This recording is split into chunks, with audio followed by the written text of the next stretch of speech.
Hey everyone, welcome to the Best Intentions podcast. I'm Matt, and this Carrie. is my beautiful bride, Carrie.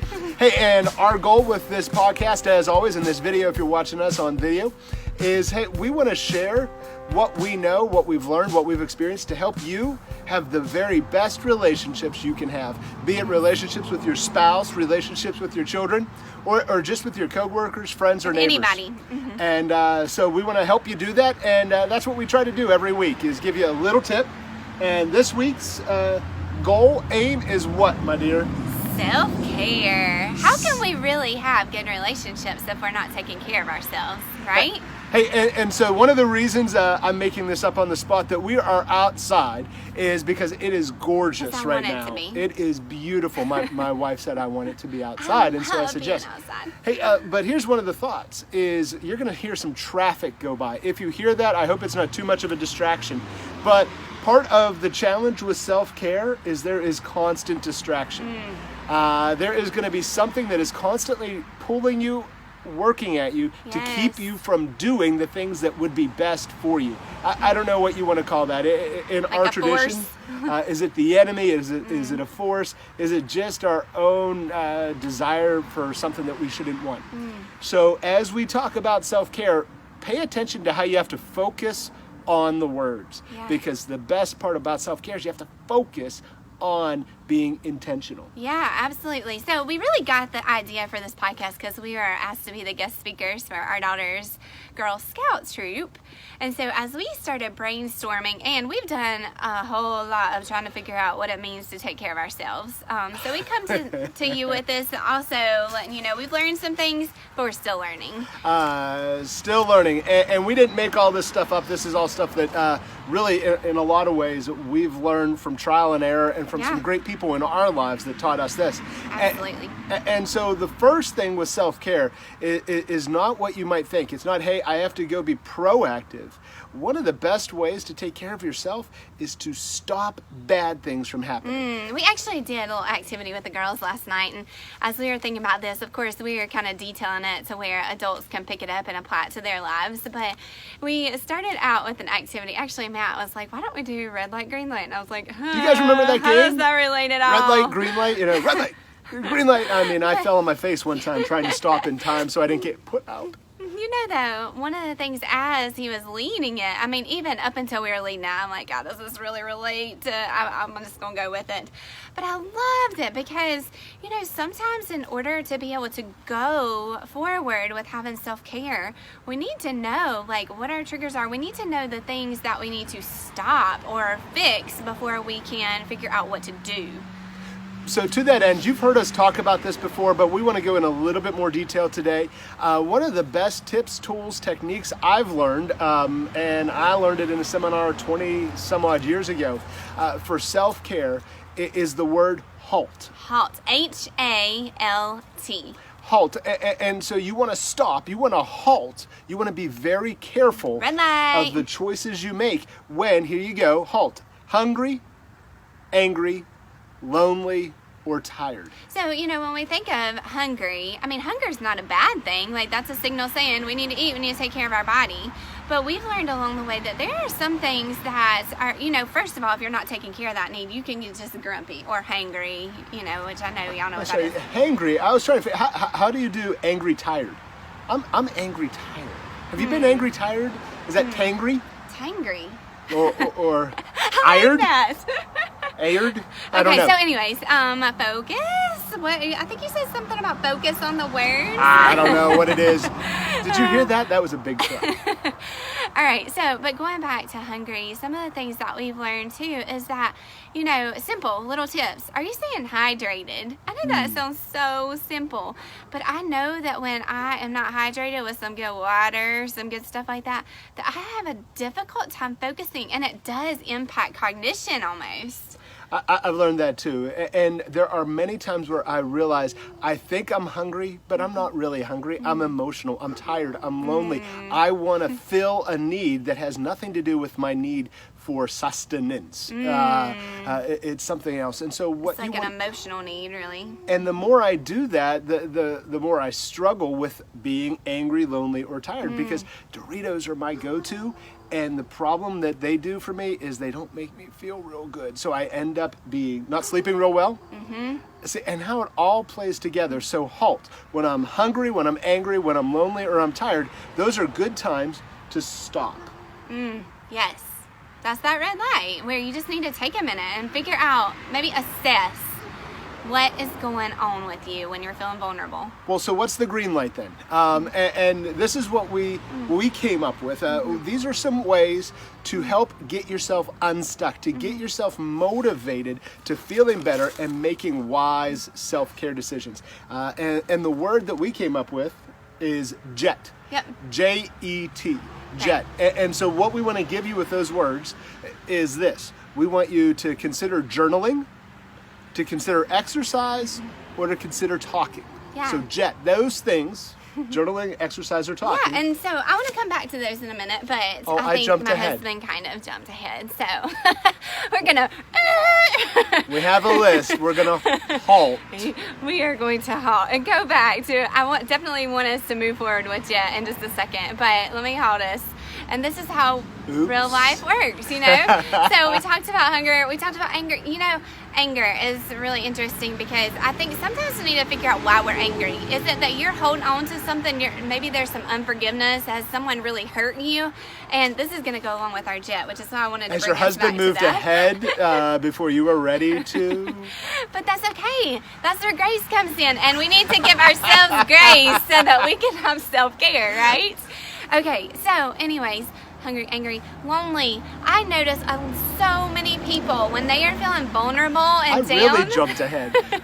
I skipped 3 letters and I didn't know that. I thought about not stopping you, but I just couldn't resist it anymore. In order to take care of myself, I had to go back. But you know what? Sometimes people pull away from community when really they need to be talking. They need to be processing with someone and being honest with someone that they can trust. And so being careful. Are you isolating? Are you pulling away? Have people been trying to reach out to you? You know what's funny too, and with lonely, I can be guilty of this. I pull away, but I actually reverse it in my mind and say, look, everybody's leaving me alone. Nobody wants me. But I've been the one who's not put myself in a position. Right. It's almost to have like community. a self-fulfilling prophecy. It's like you feel a certain way, but then people often feel like pushed away or like you are pulling away, and so they don't know how to reach out to you. Are you one of those people maybe? Or I mean, I think we go through seasons where we all kind of do that at times. Catch yourself is what we're saying. And then so hungry, angry, lonely, tired. My gosh, there are so many reasons why we could be tired. I think that we are a society where we are really focused on screens. That can be something that causes us to be tired. Matt spends half of his life tired. Y'all probably don't know that. I think sometimes people that are, especially leaders, work really hard when they're around people and then they crash. That might be you. It might be something else for you. It might be that you're a new mom. I'm not a new mom.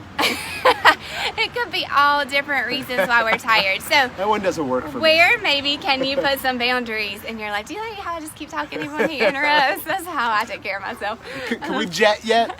Let's go. Let's go, boy. Come on.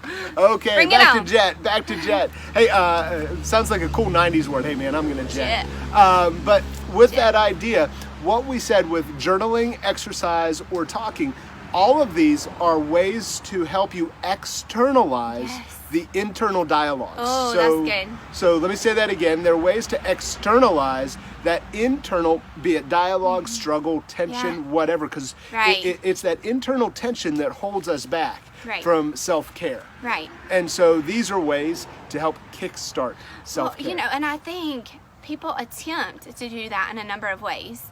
But what we are trying to teach is something healthy. So, you know, of course, we call these coping mechanisms, like in my area of expertise with counseling. But so there are healthy and unhealthy ones. How many times have you tried to do things that ended up being unhealthy and not really helping you out? So I'm hopeful that through this, so we'll take journaling. Jay, journaling. What were you going to say? I was going to say, how many times do I try to attempt things? One of the things, I'm tired. That's my go-to excuse when I want to lay in front of the TV with a bag of Doritos or a thing of ice cream or whatnot. You don't even eat Doritos anymore. I know, I Give don't. yourself some credit. But now it's whatever else I can find. The Chex Mix. We have Chex Mix here. So Chex Mix does not last peanut long butter. here. It doesn't. None of it lasts. I don't care what it is. I'll figure it out and I'll eat it because I have this assumption in my head better. that it will make me feel better. But what always happens is when I sit back, when I get lazy, when I start stuffing myself with things that are not good for me, it ends up making me feel worse. And then guilt comes in, and then it becomes a cycle. So then when people feel bad, feel that guilt, then a lot of times they do that unhealthy coping skill even more, and then it just continues. Right. So with Jet, what we're saying is, look, these don't come naturally for me. I don't know if they come naturally for you. They do not come journaling does not come naturally for me. Exercise, I love working outside and doing hard work, but being intentional about it and rhythmic about it. Rhythmic about exercise is very important. Same with journaling and talking. Yeah. Doing those things are not natural for me.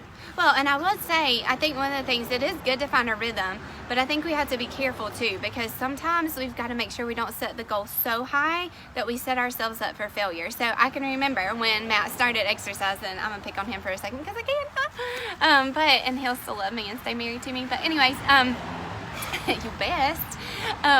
You know, when he first started exercising, it was really a challenge because he would try to exercise like an hour and a half every single day at 6 a.m. I'm just giving that as an example. I can't remember if that was exactly it. But he got burnt out so quickly. So rhythmically, not to speed metal, not to hardcore metal or whatever. And some people are more wired that way. But think easy listening. Rhythmic as opposed to hardcore metal. You're talking music. Yes, I get it now. Screamo. That was my rhythm. That's not a healthy rhythm to maintain. Special. I'm glad Thank you. gave him that demonstration. Some of you like that. Hey, I mean, that's awesome. And that might motivate you. That's not your rhythm because you'll get burnt out. Right. You got to maintain a healthier pace. Yes. So, you know, and even with journaling, we have created a rhythm in our lives to where we do that first thing in the morning. You know, I heard once, like, what are you feeding your baby neurons when you wake up in the morning? And so what are you feeding your brain? Are you giving yourself some space to process about whatever is going on internally, to get it down on a piece of paper, to really explore what you've been thinking? Or maybe, like for me, I do a prayer journal a lot of times. It may be that someone has really upset you. It could be that you're grieving the loss of someone, and it might be that you need to write a letter to someone in your journal. Not necessarily that you give to them, but just to process what's going on inside, outside. Yeah, and what happens is when you put it outside, then you can look at it. And it's you're exposing light to darkness, because so often that's the issue, is we have darkness within us, suffering, struggle, confusion. It's dark, and we need to expose light to it. And so you get it out, you say it. It's like it's not hidden, it's not that secret anymore. And then you can look at it and you could go, you know what, maybe not. Maybe there's something more to this. Same with talking. You know, we'll skip over exercise for just a second and say, when I'm able to externalize my emotions, when I'm able to externalize my struggles, what I'm often asking of Carrie is not that she answer, but that she be a sounding board for me. So when I say it to her, I go, boy, that sounded bad. That's not what I mean. Or you could go, like, I just recently was talking with someone last week, and you know, we had this real intense conversation of something they were struggling with, and at the end they're like, oh gosh, I just feel so much better after just talking about it, just getting it out. And I think it can just provide a release for people. And even if you're introverted and you're not a talker. And same with exercise. And we're not saying you got to go do 100 push-ups or you got to go do this or you got to do that. Just a simple walk can be so beneficial. But what it is externalizing the physical tension. Right. It is moving, and it creates... Just move. It creates a chemical reaction in your body that actually creates happiness. Yes, like endorphins that are released. Whatever the fins, dolphins, endorphins, something. It makes you happy. Laughter is good for self-care too. And so, you know, get into doing it, and it's a practice that you begin I hear a lot of people say, how can I fit all this in? Like, I'm going to be more stressed out and not take care of myself if I fit all this stuff in. And listen, we got busy lives. I'm with you. It is hard to fit everything in. But I do think even with like exercise for me, sometimes I'll be doing the virtual school with my kids and I'm plugging in like a little Pop Sugar 10-minute video, which is like a fitness thing, where I'm just like holding on doing one of those bar exercise classes by my chair while I'm teaching my kids. Sometimes you just have to get creative and fit it into the time that you can. And something I'm learning more and more is I'm an intense person. There's a leaf that just came down. I'm an intense person. And so when I do something, I'm all in and I don't want to quit until it's finished. But what that does is that is not healthy for me. It's not healthy for those that I love. If I'm going to take care of myself, I have to be intentional to create boundaries so that I can do the healthy things. Yes. I may want to sleep in, but I need to get up a little early so that I can Before your kids? Before my kids, so that I can have quiet time to journal, to process, to think. I need to get some exercise every day. I need to talk. And what happens is if I don't take that time, if I don't change my schedule will change me. I have noticed I get angry, I put on weight, I get lethargic, all of these things. If we don't tell our schedule what to do, it will tell us what to do, right? Exactly. It will, if you don't take good care of your health, you'll lose it. And I think too, going back to some ending thoughts here, is that what you truly want to be your priority, you will put in the effort to make it happen, unless you are just really in the midst of trauma or crisis or something like that, and that's a whole different thing. But if you really want to exercise, you will find a way to exercise at some point throughout your day, even if it's for 5 minutes. And I want you to notice something. We didn't give you a lot of specifics on what you have to journal or how you have to exercise or who you have to talk to. What we realize is, waving to the neighbors as they drive by, what we realize is your life is unique to you. Yes. What you and I have to do is we have to figure out how to apply. It's not the same as what it is for our neighbor, our friend. Figure out what it is for you. We have to figure out how to apply the principles to our specifics. And so that's what we want to give you now. Yes. Here's some principles. Here's some things to think about. Halt and jet. And jet. Now you go and figure out how to apply that to your specifics so that you can take good care of yourself and maybe we can live a long, healthy, good life. Listen, if you don't have somebody to talk to, let us know. Don't talk to me. I'm tired. No. Let us help you to connect you with someone that might be a good fit for you. Gosh, you messed me up on that last part. Oops. Hey, we are really grateful for this opportunity. If you've listened all the way to the end, thank you. Would you do us a favor? Let us know that you are listening and how this helps you. Yeah, we would love to hear your thoughts, your words, your questions, your stories about how this has been good. So I'm Matt. I'm Carrie. It's time to go rake these leaves. Yeah, we do. See you guys. Bye. Bye.